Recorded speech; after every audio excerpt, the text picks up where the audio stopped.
Dude, sucking at something is the first step towards being sorta good at something. Picture this for a moment. Think back to a time where you remember watching your favorite cartoon on TV or discovering a cool new anime on your computer, and while you may not fully understand the process behind how it's made, you are enraptured by the immense amount of artistry and detail and love that is rendered into every shot, every slight movement, every establishing scene, every well-delivered line, every plot twist, every strum of a guitar or pluck of a string within the soundtrack, and you think to yourself, this is art. And you think to yourself, wow, this really sticks with me and feeds my little walnut brain's imagination. I think I want to take a crack at it. Who knows? I could be the next Kishimoto. So you do. And it's... There's no two ways about it. It kind of sucks. It's really bad. It looks nothing like you imagined, and for a time you don't see the point in trying again because anyone you show this to is just gonna laugh in your face. But something about the way you lost yourself in that creative process and was able to kill time instead of just sitting there bored out of your skull or doom scrolling made you want to give it another go anyway, because why not? What have you got to lose? So you do. And while it still isn't coming out the way you want it to, you compare this piece to the previous one and can see a few marginal improvements, and that teeny tiny fact causes a small spark.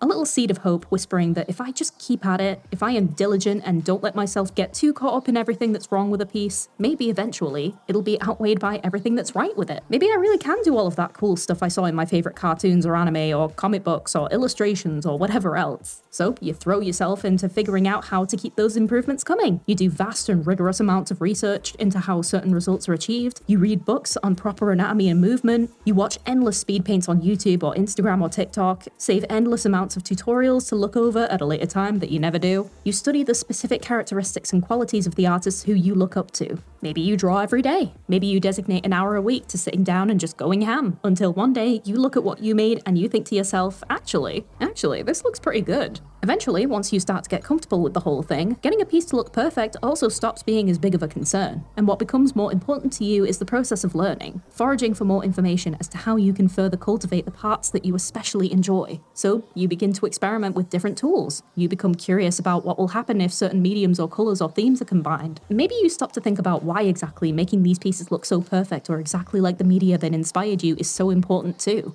And instead, you just allow yourself to have fun. You start to draw things badly on purpose. You mess around with your friends and draw memes and stickmen for the sake of having a laugh. You give characters weird expressions or poses. You put the light source in a different spot that doesn't make sense. And your pieces don't even have backgrounds. Maybe you even use an Among Us stamp as your main line art brush. And you know what? Who cares? This is your art, your creations are at the will of your hand and yours alone, and you can do whatever your heart desires, because that is probably one of the biggest draws to being an artist. Anyone can copy something that already exists line for line, and that in itself requires a certain degree of skill, but only you can create something that stems from your own inner workings. Maybe even after all of this, other people begin to notice your work and appreciate all the time and effort you put into it. Maybe some will have some more critical things to say, because hey, free speech and all of that, but the important thing is that your artwork got people talking, whether it be compliments, constructive critique, or it even got some budding artists to look up to you and use you as a frame of reference for their own artistic journeys. And I don't know about you, but that's probably one of the biggest honors, right? The idea that people enjoy your work so much that they want to replicate parts of it for themselves, so that in time, they can create beautiful works in their own right.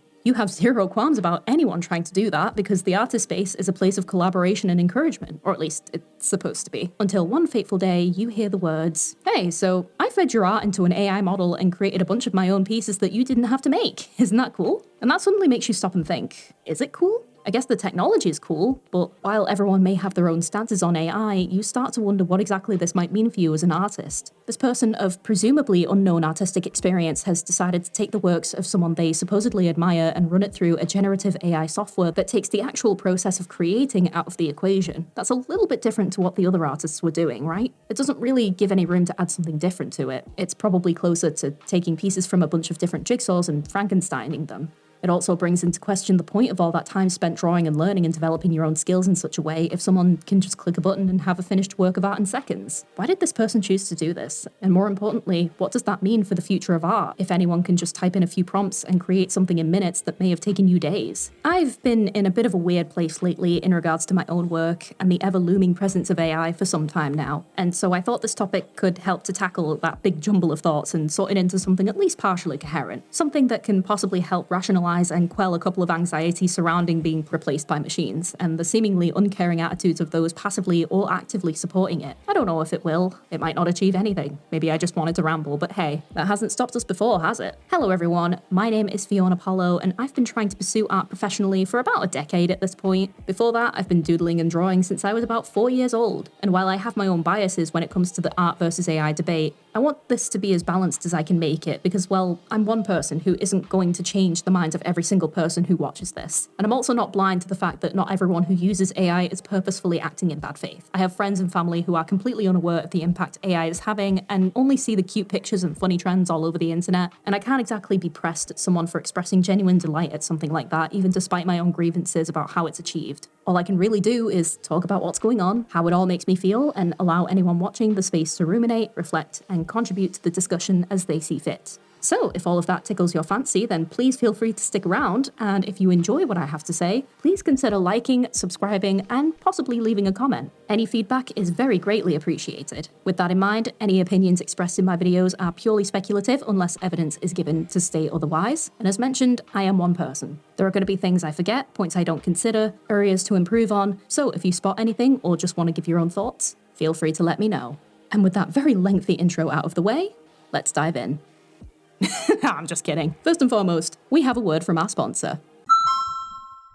Before we begin, if you find that your art and dedication to the craft is taking over your life, then even if being committed to it is a good thing, you do need to give yourself a break every once in a while. No one enjoys burnout, especially not in this day and age, and the best way to relax is to ensure your space for said relaxation is as comfortable as can be, which is why I am thrilled to present you with today's sponsor, Flexispot. Flexispot has previously gifted me with a fantastic standing desk, of which they have several great options available. However, they also offer a range of great desk chairs, storage items, and home furnishings as well, the latter of which includes today's spotlight product, the Lotus Swivel and Rocker Recliner. So, full disclosure, I actually gave this chair to my friend who recently moved into a new flat and has been sitting only on cushions for the past few weeks now, because look, what's the point of doing all this influencer malarkey if I can't also help my friends out as well, okay? It just seemed like a nice thing to do. So, here we go.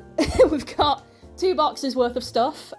We've got 4 people in the room, and yeah, let's see how quickly we can put this together. It's 3 o'clock now. Let's see. You haven't played Final Fantasy X, don't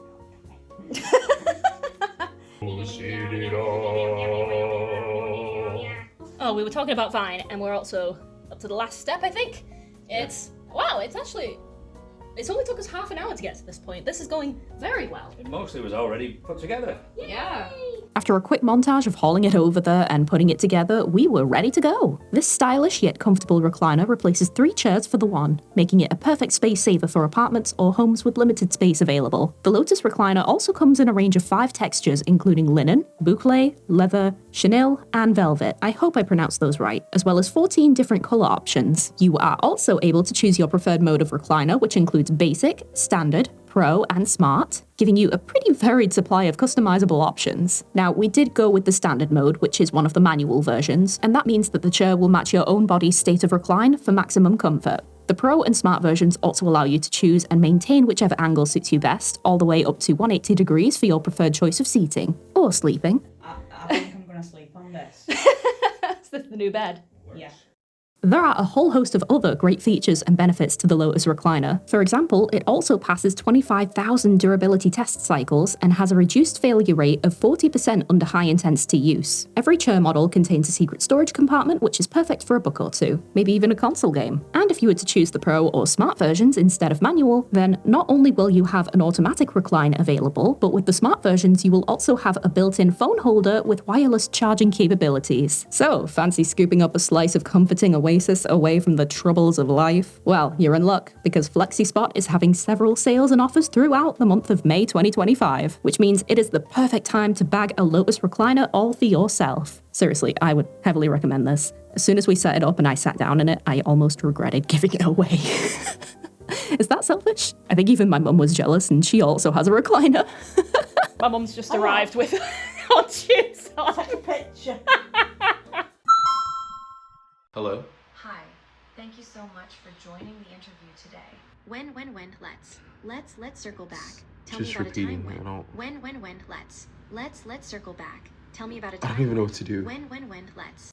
In 1950, an English mathematician and computer science pioneer named Alan Turing released a scientific paper titled Computing Machinery and Intelligence, in which he laid out the rules of the now famous Turing test, which was used to determine whether a machine is capable of thought. The test involved two participants, one human and one machine, and an interrogator who had to find out which was which. If the interrogator was unable to tell the difference between the machine and the human, the computer would be presumed to possess artificial intelligence. Hence the term we now use so broadly today to define machines that are capable of using complex processing systems to solve specific problems. From this, the modern field of AI research began in earnest in 1956 via a workshop at Dartmouth College, one of America's elite Ivy League schools. But from that workshop came a group of individuals who went on to pioneer this field of research and technology with the backing of the US government. This included things that we have been using for many, many years now, such as gaming algorithms, information conversions such as HTML, and cataloging knowledge bases used in fields such as banking or medicine. All of these uses have been consistently refined and improved upon as the years have continued. Gaming giants like Nintendo, for example, use a form of AI to act as your opponent. Google pulls from a massive knowledge base across the whole internet to present you with the most logical answer to nearly any query you could think of, and fields such as healthcare rely on certain AI implementations in various medical equipment to aid with diagnoses and treatment. All this is to say that advancements in technology, even in ones that seem to be progressing extremely quickly and that may have a lot of preconceived downsides, are not the core factor of what certain groups such as artists and the like are concerned with. New advancements in all manner of fields, be they technical, humanitarian, or environmental, are being made every single day and can be extremely beneficial to society if approached and implemented feasibly. What I do believe about AI in particular as well is that we have unfortunately fed ourselves on a lot of anxiety-inducing science fiction horror stories all about robots turning on humanity. We're not quite there yet, thankfully, so, chill out. Your chatbot waifu isn't going to go full Giffany and try to murder your family or anything. Precursors to AI have also long existed, even in ancient times, as fantastical imaginings connected to gods and folklore, and were more so attributed to the works of magic rather than having any grounds in reality before the 20th century. For example, in Greek myth, the god of the forge, Hephaestus, who was also born lame, created various automatons including handmaidens wrought of gold in the semblance of living maids, who had understanding in their hearts and speech and strength that would aid Hephaestus walking around. But that aside, in the late 50s and early 60s, the initial success of early AI capabilities created a buzz of intrigue across the scientific world at the time, and a whole host of theorems and predictions emerged. Because of all of this early success and hype, AI researchers in the 60s became emboldened and made some pretty far-reaching predictions about how quickly the technology would advance within the latter half of the 20th century. For example, in 1965, an American scholar who influenced the fields of computer science, economics, and cognitive psychology predicted that machines will be capable, within 20 years, of doing any work a man can do. That's quite a bold claim. And now we are seeing that this has become truer in certain aspects, but first of all, that timeline was way, way off. And this is where I also want to assure those who are probably shaking, shitting, and shouldering some very deep fears about becoming obsolete in the face of machines, because the potential of AI, much like anything else in the world, is always going to be at the whims of a couple of vital factors. One of those being financial. Developing and funding this kind of technology is crazy expensive, and if they aren't able to achieve the results their investors are looking for, then there is always a chance of that money being stopped. And this did actually happen in the 70s during what is known as the first AI winter, which came almost immediately after four key institutions, MIT University, Carnegie Mellon University, Stanford University, and Edinburgh University, received substantial multi-million grants from various governmentally funded departments, including the Defense Advanced Research Projects Agency, or DARPA for short. For reference, MIT received an initial grant of $2.2 million in 1963 to fund their research in the States. Adjusted for inflation, in today's currency, that would be the equivalent of $21 million in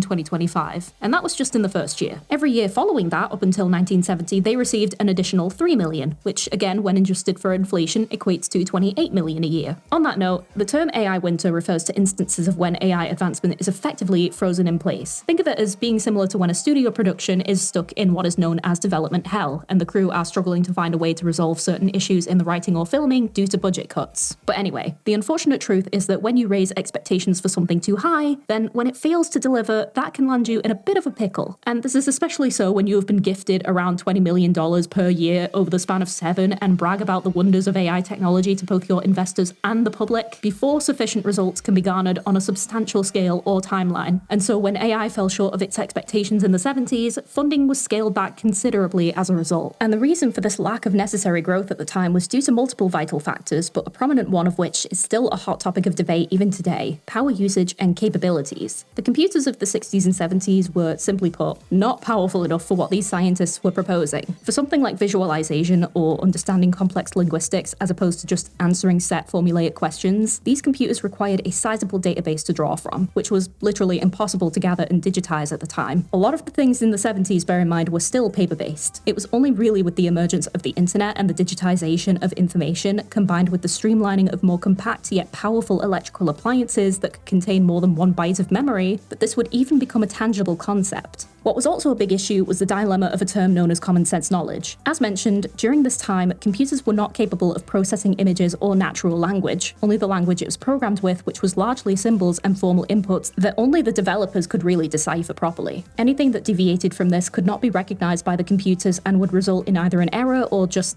nothing happening. This language was also very limited and caused many ordinary definitions to require a dozen linguistic workarounds for the computers to comprehend, and it also made computer usage exceedingly difficult for an average member of the public. What also became a hot topic of discussion, even back then, is in regard to ethics, and maybe more accurately, the sheer bullheadedness of the people spearheading the AI research movement. I'm gonna be honest, seeing all these very heated debates going on right now in the 2020s and reading back to how we are literally rehashing what has already been heavily debated 50 years ago, makes me feel like I'm stuck in some kind of messed up time loop, but I digress. At MIT in particular, there seems to have been quite a bit of friction going on between AI researchers and philosophy professors who argued extensively about the ethics behind trying to force a machine to think like a person, leading to the philosophical argument coined by creator John Searle as the Chinese room, which sounds dodgier than it is, so let me explain. The Chinese room argument is a thought experiment where you imagine a non-Chinese speaking person being given a book of Chinese symbols and instructions on how to construct them into understandable sentences that fluent Chinese speakers can comprehend. The core takeaway from the argument being that the person constructing these sentences is only following syntactic rules and isn't actually learning how to understand Chinese symbols or sentences, and has a distinct lack of awareness towards any kind of linguistic subtleties or exceptions, instead opting to copy down something from a pre-established formula without registering the meaning behind it. This argument has been used as a way of expressing doubt over how artificial intelligence is expressed as this grand venture into teaching a computer how to think or even behave like a human. And while the original argument is to assert the notion that a machine will never be human, this also feels eerily similar to the ethical dilemma that people believe is occurring with programs such as ChatGPT. The program is spitting out these constructed sentences and paragraphs for an individual's convenience, but the individual themselves is not learning how to do this on their own, and this is in fact becoming a huge issue in schools, especially where child literacy rates are plummeting because they're using AI to do the work for them. But the thing is, and I think this is something that only clicked for me recently and is something a lot of humanities-oriented people are also probably not factoring in, is that these AI researchers and developers are not trying to create a machine that thinks and performs tasks like we do in order to achieve some kind of existential paradox. It's a lot simpler than that.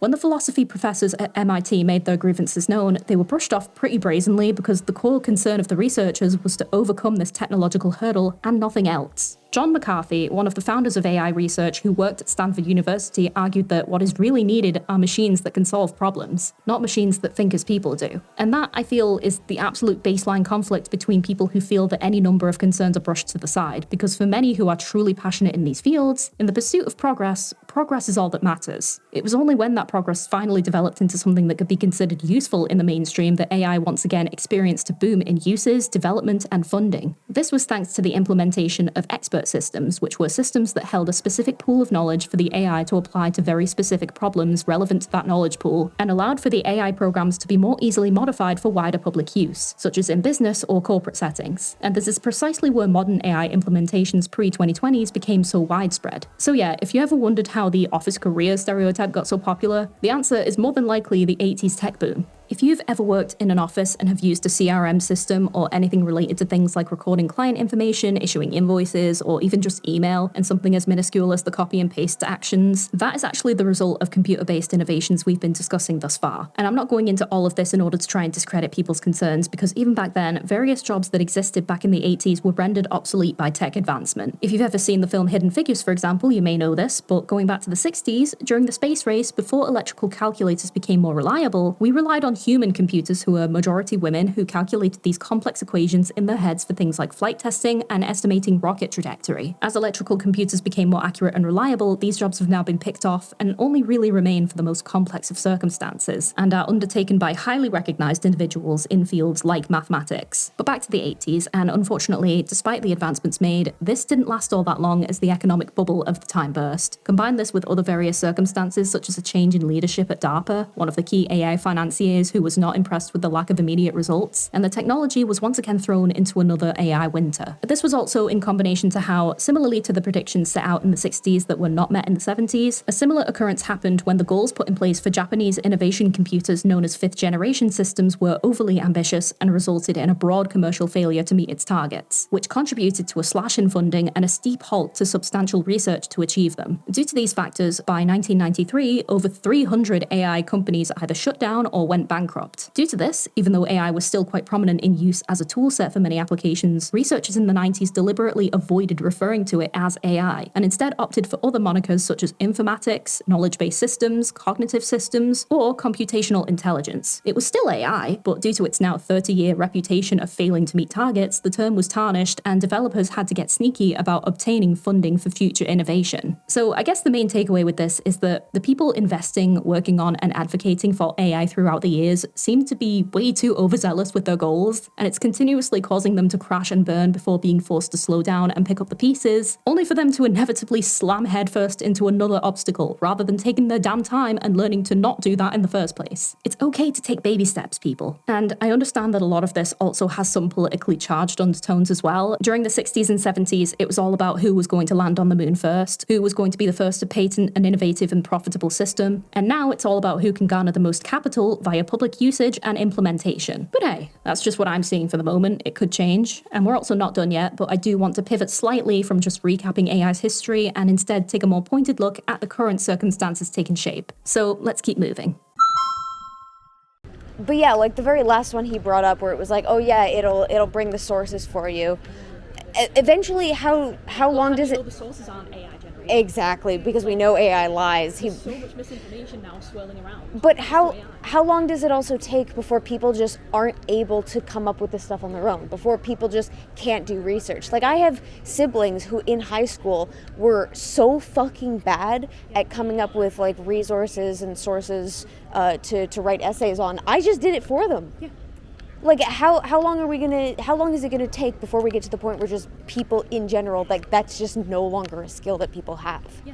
So with all of that said, what are the resulting situations involving AI that have people in non-tech oriented fields so concerned? I feel like it's safe to say that time is, in essence, a flat fucking circle. We of course observed that even in the early days, there were concerns about the ethics of AI development, but back then, the concerns weren't quite as pronounced as they are at present, and a lot of that is due in part to the fact that initially, these computers weren't capable of all that much. But now, they're a lot more powerful, and even during the AI winter periods, have experienced a slow but steady growth in development. But probably the biggest contributor to current AI was the implementation and commercial success of deep learning in 2012. Deep learning has become a significantly more familiar term in the last few years, and it's essentially the act of a developer mimicking the biological neural workings of a human brain by essentially creating a layer of digital neurons, more commonly known as neural networks, that behave in much the same way. Thanks to the immense growth of the internet and the development of cheaper, faster, and heavier-duty digital devices, the sheer amount of knowledge available became the perfect data center for machine learning to pick from and achieve what it couldn't do on earlier computers. And the processing power of neural networks and deep learning opened a proverbial Pandora's box of possibilities. In 2012, deep learning had become capable of things such as image and video processing, text analysis, and speech recognition on such a level that they were becoming useful tools for everyday people. This could be anything from face tracking in Adobe software, spelling correction and grammar assistance in Grammarly, and even in artist spaces, it allowed for programs like Photoshop to be capable of more in-depth photo manipulation. And even though all that may not seem so terrible at a glance, there are always pros and cons with these things, and the fact that we have been using these implementations for so long already doesn't erase the existing concerns that have been raised. One of the biggest concerns, for example, being job loss. Up until a certain point, AI had been more oriented towards assisting humans in existing roles to help streamline and prioritize certain tasks, which has been commonly referred to as assistive AI. But now, as we've gone into the 2020s, there has been a shift in focus from assistive AI, so things like predicted text, reminders to add subjects to your emails, to the significant and more unreliable implementation of generative AI. One industry that has experienced a lot of changes thanks to the development of new technologies like AI and the shift from assistive to generative is the translation industry. However, anyone who has used Google Translate will be able to tell you that language translation using AI is pretty much the textbook example of the Chinese room argument we discussed earlier. Many languages do not have one-to-one interpretations for a lot of words or phrases, and so AI can only do so much to approximate what it is presented with. And this is also why, despite the fact that using AI is considerably easier and cheaper than learning the language yourself or hiring a human translator, people who work as translators or linguists are still seen as the most accurate avenue. Where this has started to become an issue, though, is that instead of being requested to translate something at face value, say a bilingual person who translates textbooks from English to German, instead, as a cost-cutting method, these translators are being given an AI-translated text instead and are being requested to refine the wording so that the employer can get away with not paying full rates for a translated text, because it's already partially done. But this in itself presents a whole breadth of problems.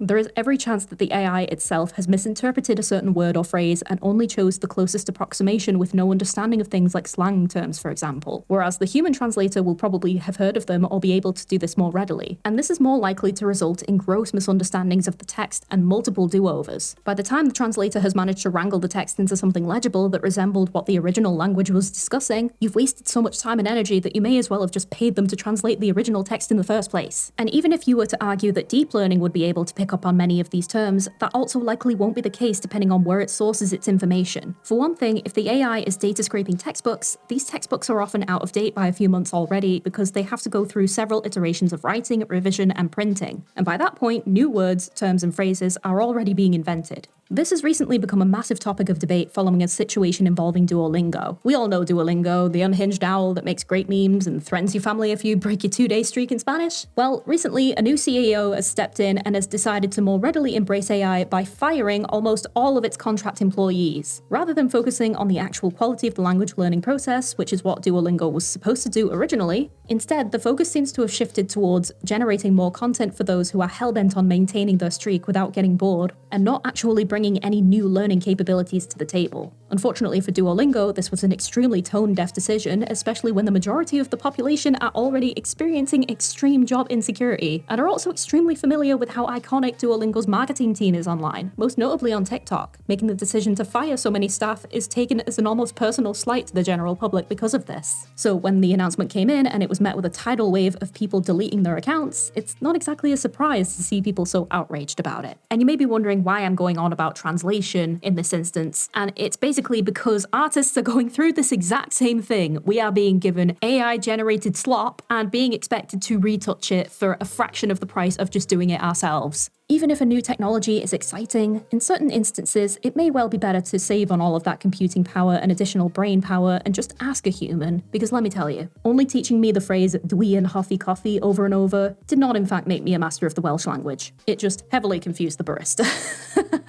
Speaking of computing power, even in the beginning, a big obstacle for AI was how exactly they were going to find a sufficient enough power source for the scale of AI implementation they were attempting to maintain. And the unfortunate thing about power usage is that even today, with computers as powerful as they are, we are not at the rate of sustainability that is required for these programs to function long-term without extreme consequences, including, but not limited to, rerouting of power from local communities, blackouts, a surplus of carbon dioxide in the atmosphere, the revisiting of dangerous resourcing methods such as fracking, among other issues. Anyone who owns a computer knows that if you are trying to run a software, an application, or even an update that requires more processing power than what your current gear is capable of, you risk your entire setup going kaput. Multiple generations of digital devices have also experienced a decline in longevity. The lifespan of an average smartphone, for example, is only 2 to 3 years. Even with all of the major improvements to computer hardware, the actual sourcing for keeping those capabilities in place for the long term still leaves a lot to be desired. A lack of consideration for sustainable energy also makes it a waiting game for things such as wind or solar power to be way behind what they should be, in the event that fossil fuels reach a critical point where they are no longer widely accessible. And this is a problem because people don't want to wait around for sustainable options. They want quick results, and many tech giants and their financiers will do pretty much anything to achieve them so that they can reap the immediate benefits without any consideration for anyone else or what comes after. But if you were to bring this up to someone further down on that food chain but who is still investing a lot of time, money, and energy into the current AI innovation period, it's pretty obvious, or to me it is at least, that there is a collective sense of tunnel vision occurring. And this is especially the case whenever something is experiencing a boom and lots of people are excited about the potential prospects. And I get that completely. It's fine to be excited about the potential of something, but you also need to be realistic and try to see the forest for the trees. Speaking of energy and trees, I did in fact propose this question to someone who was acting as a spokesperson for AI implementation in creative spaces. Myself and fellow art YouTuber Pondersprocket actually checked out an AI panel at VidCon 2024 to try and gain an understanding of the appeal behind it, and how exactly this might impact what we do as creators. Madam. Me? Yeah. Yes.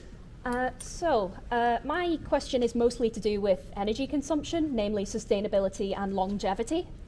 So, I've been doing a bit of research on this lately, and Google's recent AI implementations in particular reportedly use enough energy in a single second to fully charge 7 electric cars. Considering the amount of strain that this might place on the power grid, what are your thoughts on AI longevity? How long do you think this might actually last? How long do I think AI is going to last? Yeah. Pretty long time, I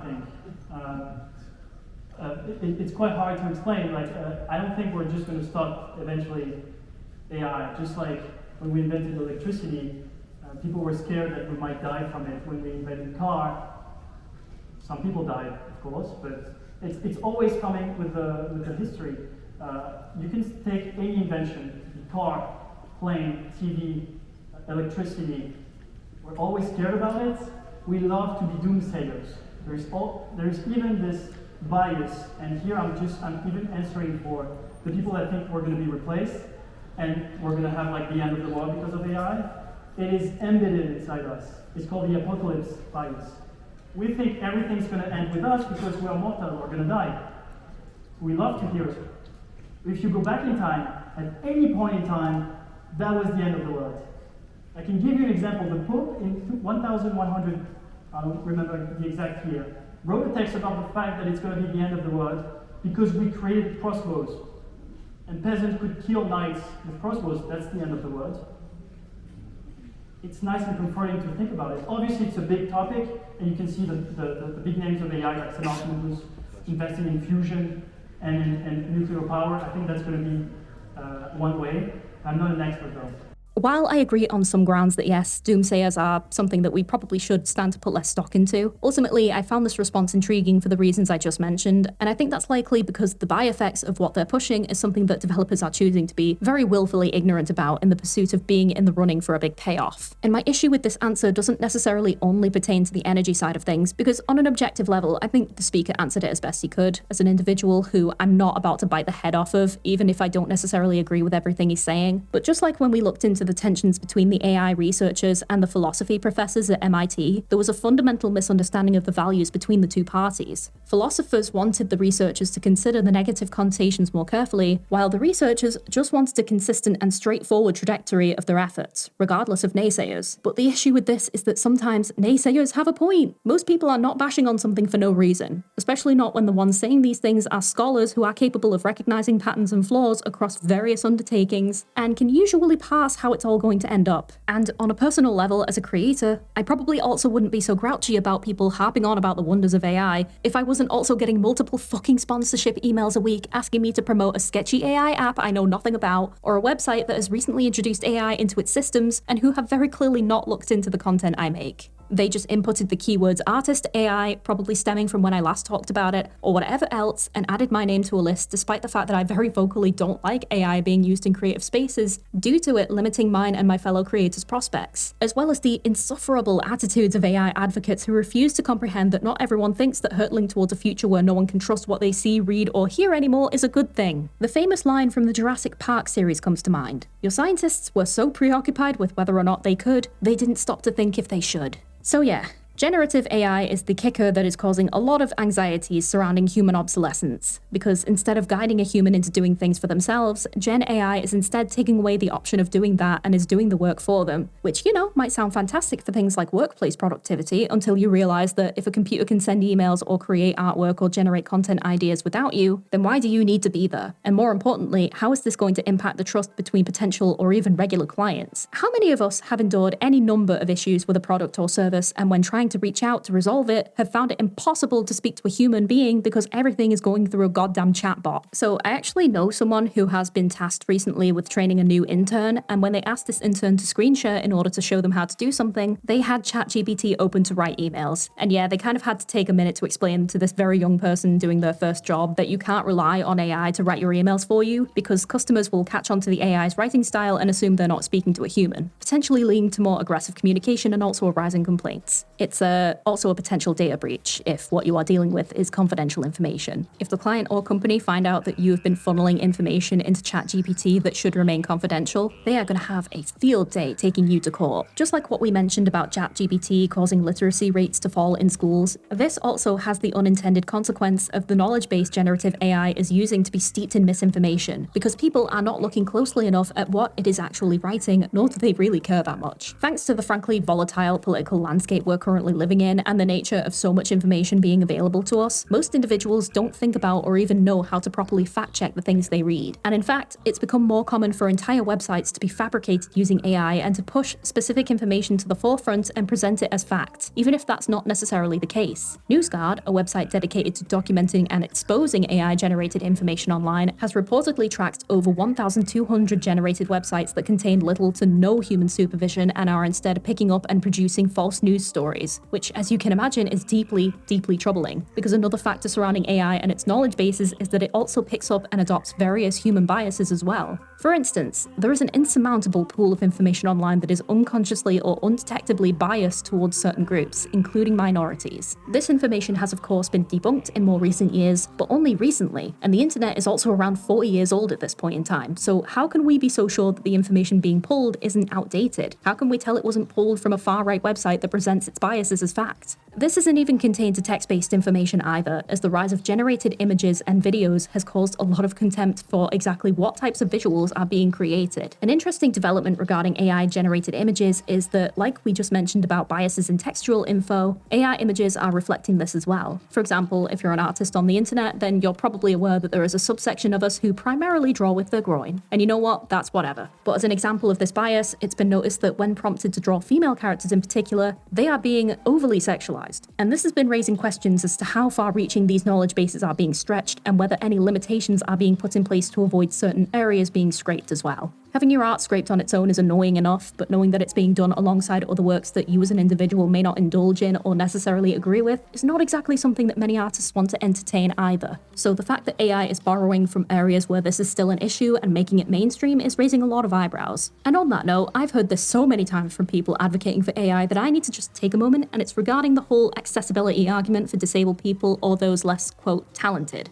So firstly, being an artist requires skill, not talent. There may be those who pick it up faster than others, but you'll often find that the people who are able to pick things up quicker in any manner of disciplines, artistic or not, are those who don't continuously doubt themselves. If lacking the skills is seriously the thing that discourages you, then I think the problem there is less to do with your ability, and more so about you needing to work on your self-esteem. I am so sick of the myth that artists are these mystical prodigies of creativity and having to deal with the lazy, unimaginative tech bros trying to use that as an argument as to why AI is so revolutionary for the everyday person. I'm not a fucking unicorn, you wet lettuce. Secondly, there are artists out there, well-known and highly regarded and respected artists at that, who do not have arms or legs, are blind, deaf, missing parts of their brain, have arthritis, are chronically or terminally ill, are autistic, or have any number of physical or mental disabilities or disadvantages. None of these prevent you from being an artist, and none of these aspects diminish a person's worth as one, because there are a million different ways to be creative and excel in the art world. The problem with a lot of these arguments is that they are surface level and fall into the age-old drivel of infantilizing disabled folks in particular and using them as scapegoats to prop up their own arguments instead of owning what the argument is really about. You don't give a shit about accessibility for disabled people, otherwise you'd be funding a lot more initiatives for that field of research. It's the same argument I see when people argue about gay rights in the name of veterans. You don't care about veterans either, you just want to be right, but surprise, you're not. And you want to know something else? The only reason you're crying about accessibility is because there is a very specific type of art you want to create, and it is almost always commercialized graphic art or cartoon styles and the like, i.e. the most easily marketable, advertiser and business-friendly medium that you know you can take advantage of to try and make a little bit of cash from. You only want to access this art to treat it like a business, and that's all. And that is why regular artists are frustrated and don't like AI, because a vast amount of them see art as something extremely personal and fulfilling outside of just trying to make ends meet. So having their work scraped for the sake of trying to prop up a struggling fool's errand of a business trying to use pay limitations of their work as a front comes across as more than a little bit insulting. And when it's not businesses doing this, and it is instead just regular people seeing a trend on Instagram or Facebook and thinking, oh, that's cute, I want to give it a try, that also adds another layer to things and makes it all the more tricky to navigate, because it's obvious that your 80-year-old nan who decided to put one of your baby pictures through an image generator that turns you into a little cherub on one of those weird-looking Bible graphic cards isn't doing so maliciously. To the average person who isn't neck-deep in existential dread, it's just a fun little trend, and you don't want to be the arsehole who is allergic to fun and makes everything about ethics or the environment or politics when no one means any offense or harm, you know? So you're just kind of stuck watching everyone take part in these memes and image trends and thinking to yourself, am I thinking too hard about all of this? Because back in the early aughts, we still had trends like this where you added your name and photo to a face tracking video of you and your friends and family as Christmas elves. Is that not the same thing? I guess it can be, really, when you sit down and properly think about it, but then when you also sit down and think about the state of the world, about the state of the climate, the state of political tensions, the state of life for both yourself and others and everything else in between, you do start to get a feel for how so many different interpretations and feelings of these topics come about. And you know what?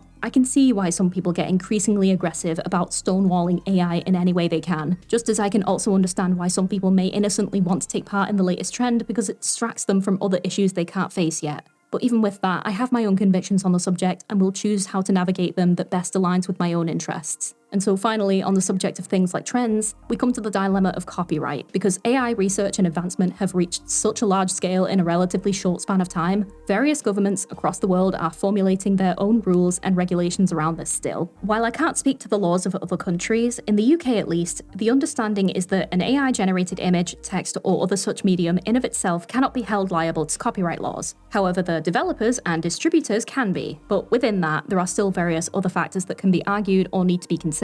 For example, where the AI data mined the content from. If it was from a website that consents to its contents being used for AI training, such as Twitter, hence why so many artists deleted their works from the site and migrated to Bluesky a short while ago, then the creator may not be able to invoke copyright law, as having an account on these websites already means that you agreed to the terms and conditions. If AI was implemented in the created work in any form, such as using AI as a base and drawing on top of it, this could also skew the feasibility of the copyright. UK copyright law also has a clause for computer-generated work, aka generated works that have no traceable human authorship prior to the creation via a prompt. In this instance, the author is considered to be whomever undertook the necessary arrangements to create it. So basically, who typed in the prompts and pressed the button. Until a human author is found, the copyright lies with the AI prompter. Unfortunately, all of these points do not offer the level of protections that artists would like. And the group who are the most susceptible to all of the aforementioned issues are digital artists like myself, who are finding it increasingly difficult, firstly, to create works within a program that does not implement some form of AI, such as Adobe or Tumblr, then find a suitable place to post it that hasn't agreed to its entire platform being used for AI training, even despite the wishes of its user base. And then if you do happen to be in a position to invoke copyright to protect your works, you also run the risk of having to pay for and argue your case against a choice of multi-billion-dollar businesses and potentially not even win. So in essence, it feels very much like being between a rock and a hard place. What's the best option to take? What's the most appropriate response? Does any of it even matter? Is there even a point to trying anymore? It all feels so daunting that I don't even think that's something I can begin to find a solution for. If there even is one that makes everyone happy, which, let's face it, there isn't. Again, all I can really do for that is to provide my own musings on it. So, what's the final verdict?